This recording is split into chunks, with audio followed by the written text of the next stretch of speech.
Okay, now this is my question about your teammates. You bring them up. I have a question. How do they understand? I mean, this is a big question that there are no other public health grads from UC Berkeley on the team. Oh, that's a good.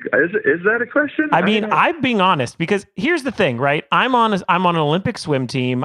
We're all scared. We're all like, can we practice? And then there's a dude whose education has come into play. Yeah, I guess I can't. I have an undergrad degree in public health, and that is relatively rare. Berkeley is actually one of the few places that offers that undergrad degree. Most of the time, it's actually a master's or a doctorate level degree. And I'm not trying to elevate my status to that. I'm just saying I don't know as as much as your typical public health officials. I would honestly just say that I was in classes that warned us about what is currently happening and knew that it was possible. And I mean, looking back, even I had a friend who worked downtown San Francisco, and he sent a time lapse video of that cruise ship Yeah. that had the coronavirus patients coming into Oakland. And I just remember seeing that, and I was just terrified. I was like, Yeah.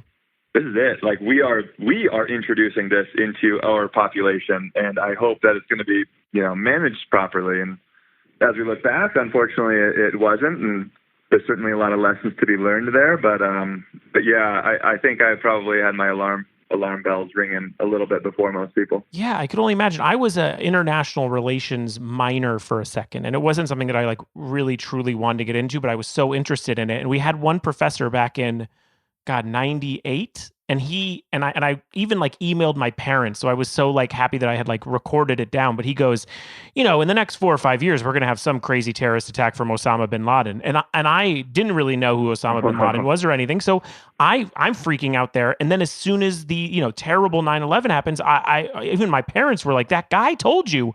And I feel like you must have had a similar instance with this where like you immediately knew what kind of damage, what kind of terrible few months we could have in the US because of a pandemic, something that I thought was just like a board game name until 5 months ago. Yeah, I mean, it was. You're gonna hit some hot spots with me, man. So I very distinctly remember when it was starting to experience community spread, and even when Dr. Fauci and the American Surgeon General, I unfortunately forgot his name right now, was talking about not wearing masks, and I was very upset about it. Mm-hmm. I mean, how are you going to have places like Hong Kong and Taiwan who are essentially, they like Hong Kong obviously shares a border with Taiwan. Hong Kong shares a border with China. Taiwan is 100 miles off the coast. There are people going back and forth all the time. And both of those countries managed to contain the virus very, very quickly. Yeah. And part of their culture is wearing masks. Even when there's not a global pandemic, you see people wearing masks. And I'm like, there's something to be said about that. And that was a huge key to their success. And here we are so many months later, still debating the efficacy of masks. And that's the reason why I have to turn off the news and play with my dog. Yep. Well, that's the reason you adopt the dog. I get it. You are heavily involved with the next generation of swimmers, whether it's just through social media or through your team or the school you run with Will Copeland.